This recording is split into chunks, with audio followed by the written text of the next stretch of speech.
Good evening friends. आज हम पढ़ेंगे कंपेयरिंग क्वांटिटीज़। तो ये है हमारा topic comparing quantities.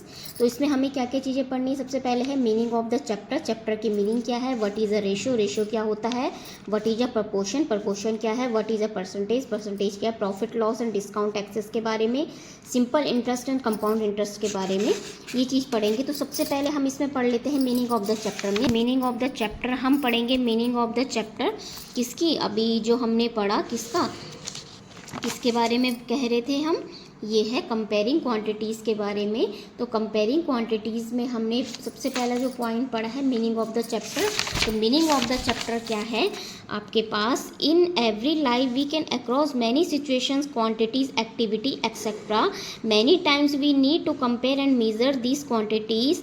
The comparison is a daily activity among us, someone we compare our weight, marks, speed, sometime distance etcetera. अच्छा, क्या होता है हमारी जो एवरीडे लाइफ में क्या होता है, हम कोई भी सिचुएशंस और कोई भी क्वांटिटी, कोई भी एक्टिविटी बहुत बार क्या करते हैं, कंपैरिजन करते हैं और उसका मेज़र करते हैं। ठीक है, तो वो क्या होती है हमारी डेली एक्टिविटी से रिलेटेड होता है। तो उसमें कौन कौन सी चीज़ आती है, जैसे कि वेट हो गया, मार्क्स हो गया, मतलब जैसे कि मेरा वेट तुम्हारे वेट से कितना ज़्यादा है, ठीक है, उसके मार्क्स उससे कितने ज़्यादा या कितने कम आए हैं, उसने गाड़ी चलाई लेकिन उसने दूसरे की कंपैरिजन में कितनी तेज़ और कितनी ज़्यादा चलाई है।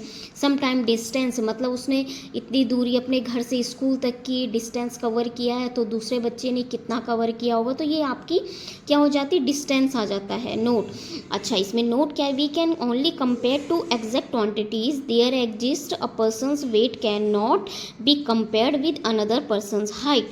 मतलब इसमें क्या चीज़ कही गई है कि हम केवल क्या है, उन्हीं चीज़ों को कंपेयर कर सकते हैं जिनकी क्या होगी, क्वांटिटी क्या होगी, सेम होगी। ठीक है, जैसे कि person's weight can not be compared with another person height.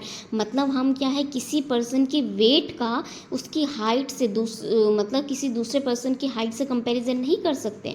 मतलब वेट का वेट से ही कंपैरिजन करेंगे, हाइट से नहीं करेंगे। ठीक है, अब देखिए कंपेयरिंग क्वांटिटीज़ की डेफिनेशन यहाँ पे आ जाती है। Comparing quantities is the quantities relation between two quantities which reflects the relative size of both the quantities। इसमें क्या बोला गया है, कंपेयरिंग क्वांटिटी वह क्वांटिटी होती है जिसमें क्या बताया जाता है, रिलेशन बताया जाता है दो क्वांटिटी के बीच में, जो क्या होता है आपका रिफ्लेक्ट होता है आपका कोई दोनों की साइज को लेके और क्या है उसकी क्वांटिटी को लेके। जैसे हमारे पास एक हीना और आमिर है, ठीक है, तो मैंने क्या करना है, इन दोनों के बारे में कंपैरिजन करना है।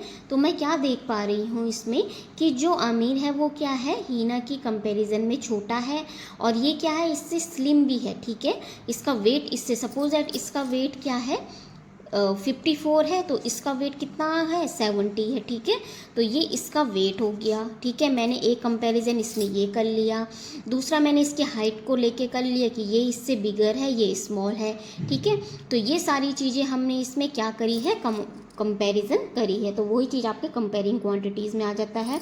अब आता है इसमें next, what is a ratio. Ratio क्या होता है, ratio is a comparison of two or more quantities with the same unit. आपका रेशियो हमेशा क्या होता है, दो या दो से ज़्यादा क्वांटिटीज़ के बीच में कंपैरिजन होता है, जबकि उनकी यूनिट क्या होनी चाहिए, सेम होनी चाहिए। ठीक है, दूसरा पॉइंट है इसमें, a ratio compares two quantities by division. हमेशा जो रेशियो होता है दो क्वांटिटीज़ के बीच में जिनकी यूनिट सेम होती है, वो हमेशा डिवीज़न के द्वारा क्या किया जाता है, कंपेयर किया जाता है। The mathematical symbol use to denote ratio is dash. इस तरीके से क्या है, इसको ऐसे डिनोट किया जाता है। We read it is to, और इसको कैसे पढ़ा जाता है, इज टू। ठीक है, इस तरीके से पढ़ा जाता है। तो मैं इसको क्या बोल दूंगी, 3:5। ठीक है, क्या बोलूँगी, 3:5। ये वाला जो है ये रेशियो है तो इसको बोलेंगे 3:5। ठीक है, अच्छा हमने पढ़ा था ये, वैसे तो अगर हम इसको कैसे देखते हैं, रेशनल नंबर के किस में देखते हैं, आपका इसको क्या बोलते हैं, रेशनल नंबर P/Q के रूप में हमने पढ़ा था ना, तो उसी फॉर्म में ये चीज़ आ रही है। लेकिन हमारा रेशनल नंबर नहीं, सॉरी, हमने क्या चीज़ पढ़ी थी जिसको हम P/Q के रूप में क्या कर सकते हैं, 3/5 के रूप में हम रिप्रेजेंट कर सकते हैं। तो हमारा क्या है, ये आपका रेशियो हो जाएगा। तो रेशियो में क्या है, इसमें जो ऊपर वाला पार्ट है, डिनोमिनेटर वाला पार्ट है, वो हमारा एंटीसीडेंट हो जाता है, और जो हमारा डिनोमिनेटर वाला पार्ट है वो कॉन्सिक्वेंट हो जाता है। ध्यान रखिएगा, जब भी हम 3:5 को रिप्रेजेंट करते हैं इस तरीके से रेशियो के रूप में, तो हम इस तरीके से करते हैं, ठीक है। तो इसमें क्या हो जाएगा, जो आपका डिनोमिनेटर वाला पार्ट है उसको एंटीसीडेंट बोलते हैं। किसमें, जब हम रेशियो वाली चैप्टर को पढ़ रहे होंगे या रेशियो वाले टॉपिक को पढ़ रहे होंगे या उससे डिस्कस कर रहे होंगे, वरना तो ये डिनोमिनेटर और न्यूमिनेटर वाला ही पार्ट है, ठीक है। ये डिनोमिनेटर न्यूमिनेटर, लेकिन इसको रेशियो के उस पर्पस में क्या बोला जाता है, ये एंटीसीडेंट है और ये कॉन्सिक्वेंट है, ठीक है। अब इससे रिलेटेड हम इसमें एक क्वेश्चन पढ़ते हैं। इसमें देखिए मेरे पास एक क्वेश्चन जैसे दिया हुआ है, find the ratio 40 centimetre and 2 metre. अब हमें फाइंड करना है रेशियो 40 सेंटीमीटर और 2 मीटर का, ठीक है। आप एक चीज़ देख पा रहे होंगे, ये सेंटीमीटर है और ये मीटर है, ठीक है। तो हमेशा मैंने अभी बताया था कि हमारे पास क्या होनी चाहिए, मैंने अभी बोला था कि हमारे पास जो क्वांटिटी होनी चाहिए वो क्या होनी चाहिए, सेम होनी चाहिए, यहाँ पे है, ठीक है। सेम यूनिट होनी चाहिए हमारी क्वांटिटी की, ठीक है। लेकिन यहाँ पे हमारे पास क्या है, ये चीज़ है, आप देख लिया ना मैंने, ये है सेम यूनिट, ठीक है। ये चीज़ बोल रही हूँ मैं। तो हमारे पास जबकि यहाँ पे क्या है, सेम यूनिट नहीं है, सॉरी, इसमें हम देख पा रहे हैं कि हमारे पास इसमें सेम यूनिट नहीं है, ठीक है। इसमें सेंटीमीटर मीटर, तो सबसे पहले हम क्या करेंगे, यूनिट चेंज करेंगे।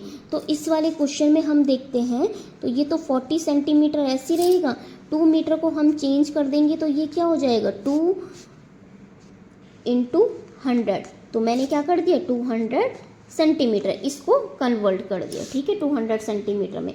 अब हम इसका रेशो फाइंड करेंगे तो 40:200 इस तरीके से हो जाएगा, ठीक है। 40:200, तो ये क्या हो जाएगा, इस तरीके से कैंसिल, 4 5 20, तो कितना आ जाएगा, 1/5, ठीक है। तो अब हम अगर कंपैरिजन करेंगे तो हमने इसको क्या बोला था, इसको क्या बोला था हमने पीछे, एंटीसीडेंट, ठीक है। क्या बोला था, एंटीसीडेंट, और इसको बोला था कॉन्सिक्वेंट, ठीक है। ये हमारा जो पार्ट है ऊपर वाला, ये एंटीसीडेंट है और ये कॉन्सिक्वेंट है, ठीक है। लेकिन अगर हम इसको वैसे पढ़े कंपैरिजन में कि ये क्या आपका मिल रहा है, तो हम बोलेंगे जो हमारा ये वाला 2 मीटर है वो 40 मीटर से कितना ज़्यादा है, तो 5 टाइम्स आपका मोर है, मतलब ज़्यादा है, ठीक है। 2 मीटर 40 सेंटीमीटर से 5 टाइम्स मोर है। लेकिन अगर हम 40 सेंटीमीटर का 2 मीटर से कंपैरिजन करें तो 40 सेंटीमीटर 2 मीटर से 5 टाइम्स छोटा है, ठीक है। इस तरीके से हम इसका कंपैरिजन कर देते हैं। रेशो यही चीज़ होती है। और अभी मैंने बताया कि इसमें क्या चलता है, कॉन्सिक्वेंट एंड एंटीसीडेंट चलता है, ठीक है। ये चीज़ थोड़ा नई है इसमें, तो ये चीज़ देख लीजिएगा। आगे के क्वेश्चन हम कल पढ़ेंगे, रेशियो हमने पढ़ दिया, हम प्रोपोर्शन पढ़ेंगे, वो हमारी नेक्स्ट क्लास में होगी। तो आज के लिए यहीं पे हम क्लास ओवर करते हैं। Thank you so much for watching and please like and share, subscribe my channel. Thank you so much.